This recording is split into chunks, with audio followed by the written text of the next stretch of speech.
Hey everybody, Steve Billman here. Today I'm going to talk to you about my musical philosophy. So there's two sources that I pretty much pulled from. Um, One was from the Bible. Psalm 33:3 says to play your instrument skillfully. And I thought as a young kid, it's like, wow, that's cool. The Bible's telling me to play skillfully. I guess I better learn my instrument. And that was an early influence on me to really focus and really practice and really try to improve myself. Then when I got in college and I started exploring improvisational music, specifically jazz, and I started listening to all the great players that we all know and love, one of them stuck out to me, and that was Charlie Parker. And Charlie Parker had a statement that was simply, first learn your instrument, then forget it, and just play. And that was a pretty eye-opening statement for me, especially as a young adult who was, barking on a professional career in music. It's something that really stuck with me and resonated, and it's pretty much carried on throughout my whole career as a musician. These 40 years. Um, so that was a big factor in my improvement and my getting better on my instrument and as a musician, like I said. So let's go back about 2 or 3 years ago. Um, as I was thinking about that statement, I had run across it again. I was thinking about it. I thought, is there a way I can sort of use this in my educational teaching process? So I thought about each little segment of that statement, and I broke it up into three categories. So first, learn your instrument, then forget it, and then the next category, and just play. I broke those up into three categories, and I'm going to show you that on the screen here in a second.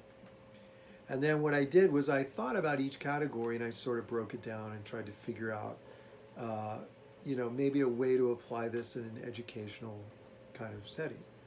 So the first side, which is the left side, which is first learn your instrument. Now, I put that on the left side specifically because it matches our left brain, which is more the analytical, the more the technical side. So thinking in terms of, uh, you know, practice and working on certain technical things fits perfectly with the left side of our brain. So on this side, this would be the category where you list those things that you need to work on as a musician. But honestly, you guys, this anybody else who's listening, this would work for your business. This would work if you're a sports play, you play sports, whatever you're doing, you just have to transfer it over into those things that apply to your work or your business or whatever it is. But for us, I'm dealing with musicians, so that left side are going to be those things that as a musician you need to work on. Some of them will be universal between all musicians, and some of them will be specific depending on your instrument and those kind of things. Okay, so for me, I'm primarily a bass player, so I'll use that as an example. So for me on the left side, the example would be technique. So I have to work on my technique. So for me, that would be as a bass player, my right hand technique, making sure it's proper. My left hand technique, making sure it's proper. My right hand technique, playing with my fingers, playing with a pick, playing with a thumb, maybe even muting techniques. Those kind of things would be the technical aspect on the left side I would list. Then it could be reading in bass clef. It could be other things like learning my scales and modes. It could be, harmony and theory, ear training. That would be more universal. Um, so all of those things I would list on the left side of my piece of paper. And I would put them in order of need. So in other words, if you need to work on, reading the most, then put that at the top of your column. And then what you do is you focus on these daily or semi-weekly, whatever practice schedule you have. Focus on these every time that you get time to practice. And keep a log or keep a diary, a musical diary of what you're working on, the tempos that you're playing it at, how it's going. So for instance, if I'm struggling with playing a passage on my bass and I find out that, it's my right hand. My right hand's just not keeping up with the speed, then maybe that's going to tell me, okay, I need to go back and I need to work on some right hand exercises with just open strings, playing, trying to quicken this right hand. Okay, those are the kind of things you want to keep track of, so you understand, your improvement. You'll see your improvement, but you'll also figure out what it is that you need to work on. Okay, so that's the left side, and that column again could be 5 things, could be 10 things, could be 20 things, depending on where you're at and how much you need to work on. Okay, and at times maybe those the order of the column will change. Let's say you work really hard in your reading and it gets better. Maybe that's going to go down, and maybe technique will go up to the first spot. So that's the kind of thing that's going to evolve over time. And here's the thing, you guys: the left side you're never going to master. Okay, you're never going to be perfect. That's the good news and the bad news. If you're one of those that are hard on yourself, like me, that's the bad news. If you're one of those that understand that this is a process and it's never going to end because you're never going to be perfect, and you accept it, then it's going to be exciting because every day you're going to get better. You're going to wake up and you're going to get better. And that's sort of the attitude we want to have as we learn anyway. But it is a struggle, because I do the same thing to beat yourself up, but don't do that. Okay? So that's the left side. Keep track of it. Really log in those tempos. And it's a really great way to go back and to look at your level of improvement. So I encourage everybody to do that. Okay? All right, so I'm kind of blabbing now. Go to the middle section, right?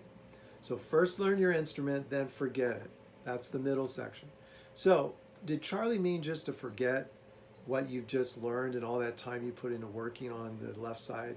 No, he didn't mean that. What he meant was getting the left side so strong and being, so skilled at that left side that when you're playing, you're not having to think about, okay, I have this chord, what scale do I play over it?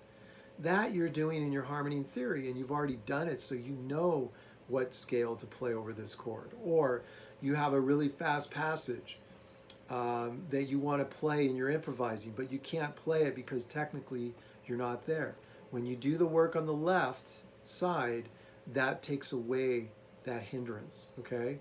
So what he's saying is forget it in terms of have the left side so together that nothing's getting in the way of you being creative, and that'll be the right side that we go on, okay? So forget it really means muscle memory. Have it so well practiced and well established that you don't have to think about those things at all. You're able to just let the muscle memory take over, and then the creativity can start. Does that make sense? I hope. Okay, so that's the middle part. The right side, and then just play. So this is the side of creativity, and no coincidence, it's on our right side of our brain, the right side of the graph. So this is our creative side. So when we're able to get to this space, the right side, that's when we're able to create at the highest level. And here's the secret.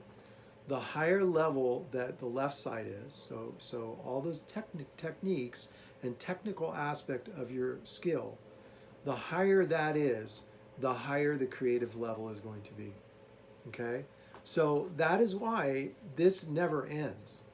You might be here today and that might be good, and your creativity might be here, and that's great. You're able to do it. But next week, if you're able to go there, guess what? Your creativity is going to go up. You're gonna be unhindered with any of that left side stuff, and you're going to be at a level that you can just really focus on the music, being in the moment, focus on listening to the other musicians, and being able to create interactively between, if it's a trio, between the trio, you'll be able to create between the three of you because you're able to listen and you're not tied down to still thinking about technical things. Okay? Great example of this, if you ever get a chance to listen to them, is the Keith Jarrett Trio. They create on a very, very high level because they have this left side at a very high level. Okay? So don't be discouraged, you guys. This takes time. Just practice every day. Keep that log. Make sure you're keeping track of your improvement and on those things you have to work on. And as that goes up, watch your creativity level go up as well. All right? So understand, again, this is a lifelong process. You know, enjoy it. Don't beat yourself up. You know, you're going to get better. You just apply yourself. But it is a process, all right? So thanks, you guys, for checking it out. And I'll see you guys in the next video. Have a great day.